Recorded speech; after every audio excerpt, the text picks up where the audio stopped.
Well, good afternoon, all. It truly is a pleasure to be back in Brussels. Someone reminded me this is my 7th trip to Europe already this year, but it is great to be back. I had a great visit with our tri-mission here in Brussels. These are the people who represent America's interest here at NATO, but with the EU and here in Brussels as well. Really working hard, and had a chance to meet their newest member of their family, a 2-week-old son that was born to one of our folks that's located here from the U.S. And, of course, to be with Ambassador Hutchinson, who I've known for a very long time, and we have a very deep and strong friendship and a deep respect for one another in terms of her service in the United States Senate for so many years, and really proud that she leads our NATO mission here as well. The United States, obviously, I think, has affirmed now on multiple occasions our support for NATO's mission. We know that the security NATO provides protects Western democratic principles, protects our right to live in freedom. To that end, the United States is eager for our NATO allies to exert their sovereignty and take on greater responsibility for our shared deterrence and our defense burden. I think as each of us contributes, the better we will be able to deter and defend against the threats on Europe's frontiers, which also can become threats for America. We do commend the many countries that have made additional commitments and greater contributions. This year, Romania joined the United States, Greece, Estonia, the United Kingdom, and Poland as 6 allies that spend at least 2% of their GDP on defense. And 2 more allies, Latvia and Lithuania, will join that club in 2018. We expect 26 allies will increase their defense spending budgets this year, and 5 more NATO allies have put plans in place to achieve the 2% objective by 2024. Increased spending, however, is not enough. It's really about increasing capabilities, and we spent a lot of time in the sessions here at NATO over the last day and a half talking about that. You know, it's interesting, since NATO was formed, the single largest cause of loss of lives within NATO from threats has been terrorism. And I think President Trump, as all of you well know, has made it clear that stopping terrorism must be a growing focus of attention for NATO, and we had just completed a session on the subject. Yesterday we discussed how to further leverage the action plan to strengthen the Allies' resilience against terrorist attacks, and in particular to build upon NATO's already longstanding commitments in Iraq and Afghanistan, increase their cooperation as the President has announced his new South Asia strategy.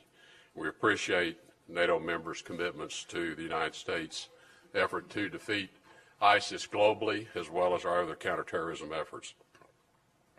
The original mission of NATO obviously is still relevant.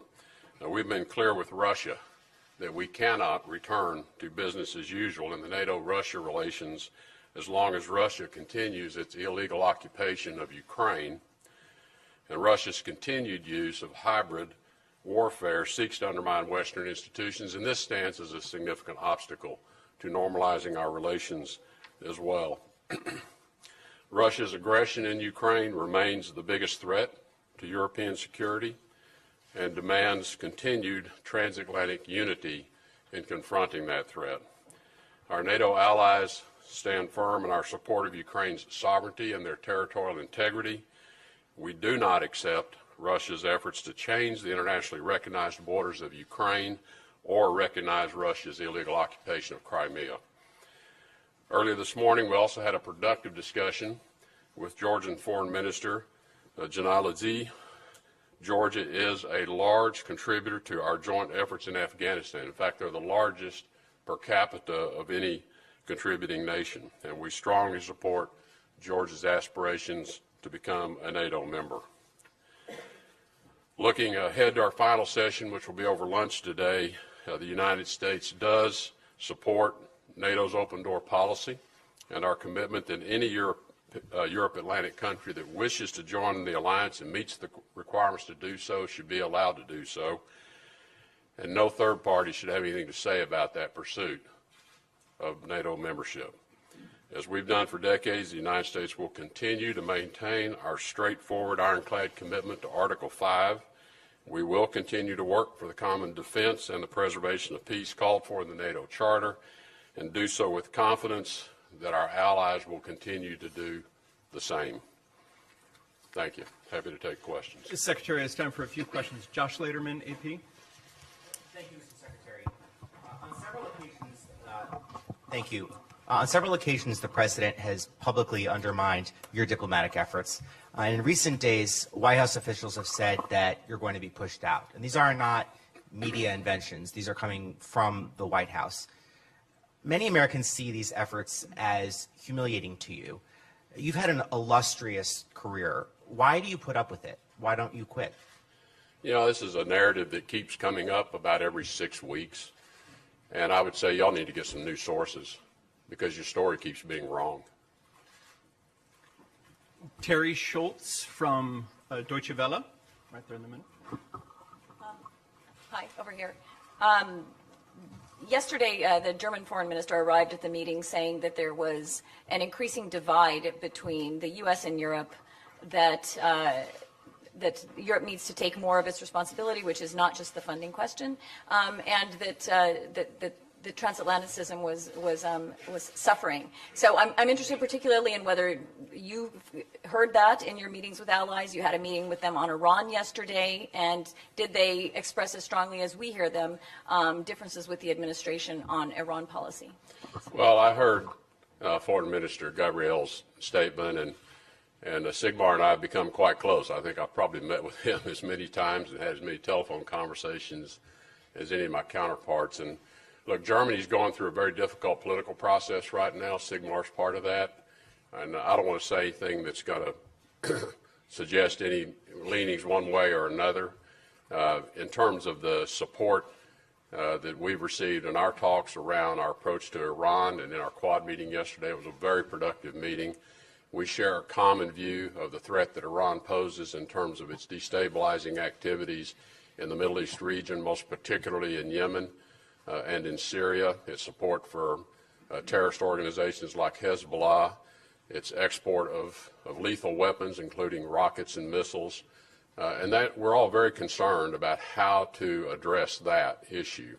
And that was the discussions that we held in our Quad meeting yesterday. It was very productive discussions. Dave Clark from AFP. Thank you very much. Much of the world is holding its breath as President Trump declares Jerusalem the capital of Israel.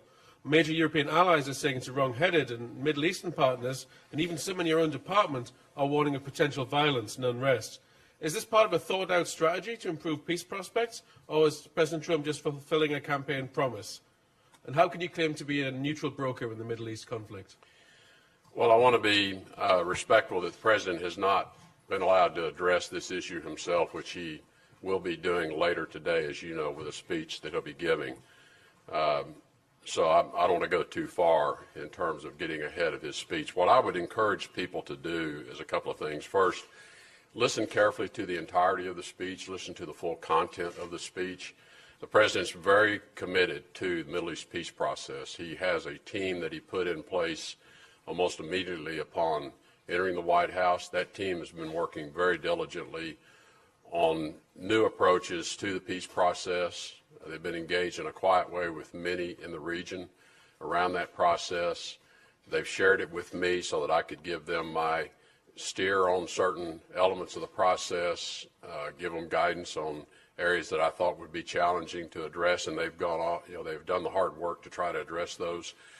So I would just say that all of this, we continue to believe there is a very good opportunity for peace to be achieved, and the President has a team that is devoted to that entirely.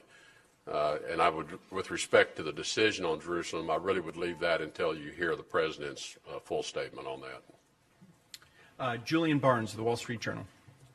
Mr. Secretary, Julian Barnes, Wall Street Journal.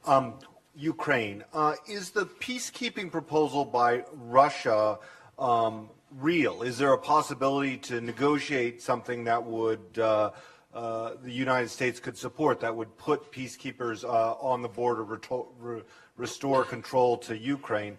And related, do you support expanding Russia-NATO dialogue, or is the current sort of high-level NATO-Russia councils the right track to be on? We've been engaged with the Russians now for some time through, as you know, I appointed Ambassador Volker to be our point of contact with the Russians on finding a way to break the logjam on Ukraine. We've prioritized ending the violence as our first priority, and we think to do that we need to put a peacekeeping force in place. Russia has long resisted a peacekeeping force, but they have agreed now. And as you point out, they put the first proposal forward for peacekeepers. I think it's significant that we're talking about the right thing. We have a significant difference between the mandate that a peacekeeping force would be given and the scope of their mandate, and that's what we continue in conversations with the Russians as to the peacekeeping force. We hope we can close those gaps. We think it's vitally important to stop the violence in East Ukraine. People are still dying every day from that violence. And that's our objective, is to stop the killing, stop the violence. And then we still have a lot of work to do to address all elements of the Minsk Accord, and including the government in Kiev has significant work to do as well. But this is a process that's ongoing, and the peacekeeping and stopping the violence was our first and foremost objective. With respect to dialogue with Russia, we had a lot of discussion during this NATO meeting, and in particular around dinner last night, over what is the proper engagement with Russia. And I think there is broad consensus among all the NATO members that there is no normalization of dialogue with Russia today. What dialogue occurs, whether it be through periodic meetings of the NATO-Russia Council, and I say periodic because we are not going to return to regularized calendar meetings. If there is a reason to meet, if there is a dialogue with a result expected, then we should meet, and we support dialogue to produce results. But having dialogue just to be talking and trying to regularize or renormalize this relationship cannot be undertaken until some of these actions that I've addressed, in particular Ukraine, hybrid warfare, until Russia begins to address those actions which we find not just unacceptable but intolerable. So I think we do support dialogue when there is a purpose, when there's a substance, when there's a result that we're attempting to achieve. Carol Morello, Washington Post. Mr. Secretary, you've often said that you start every meeting every day asking about the safety of diplomats abroad. It's been more than a year now since your diplomats started coming under attack in Cuba, and you have still not put forward publicly a single piece of evidence. Yet you've taken some pretty drastic steps in response that have seriously damaged the Cuban economy and reputation, and Havana has complained that you won't share even basic information that they need to investigate. So are you still convinced that these were attacks, and will you tell us what you know about what happened to them? We are convinced these were targeted attacks. We have shared some information with the Cubans, and there are two restrictions I've placed on sharing information. One is respect for the privacy of individuals and their medical conditions. And the second is not to provide whoever was orchestrating these attacks with information that's useful to how effective they were. What we've said to the Cubans is, small island, you got a sophisticated security apparatus, you probably know who's doing it, you can stop it. It's as simple as that. So that's what we've asked the Cubans. We understand the Cubans don't like the actions we've taken. We don't like our diplomats being targeted. Essia Bouguera, Asaba. Thank you, Secretary. I'm Asia from Tunisia. My question is related to does the U.S. Secretary still believe that the two-state solution is still available or still present in your priorities? But the second one concerning the meeting of President Putin and President Bashar al-Assad. What role has the Syrian regime right now in any coming negotiation in the future about Syria? Thank you. With respect to anything related to Jerusalem, I really would like to let the President make his statement before I comment. So we'll be happy to comment later today or tomorrow after he's had an opportunity to lay out the full contours of the decision he's made. With respect to the Syrian regime and Bashar al-Assad's role in the peace discussions in Geneva, and this is a process that will follow the UN Security Council Resolution 2254, We have said to the Russians, it is important that the Syrian regime be at the table and be part of these negotiations and part of the discussion. We think it's important that as long as Bashar al-Assad is still the leader of that regime, that he be directly engaged in these discussions and negotiations. We have left it to the Russians to deliver them to the table. And we did have a delegation from the Syrian regime attended the first week of the talks that have resumed in Geneva. We hope that they will return to those discussions. These talks have a process, as you know, that lays out the development of a new constitution that moves towards an election process where all Syrians will have an opportunity to voice their views on the future of Syria, including all Syrian diaspora that may have had to leave the country due to the violence. This is all as is called for under the UN Security Council resolution. Thank you very much. Thank you. That concludes. The Secretary has to go to his lunch.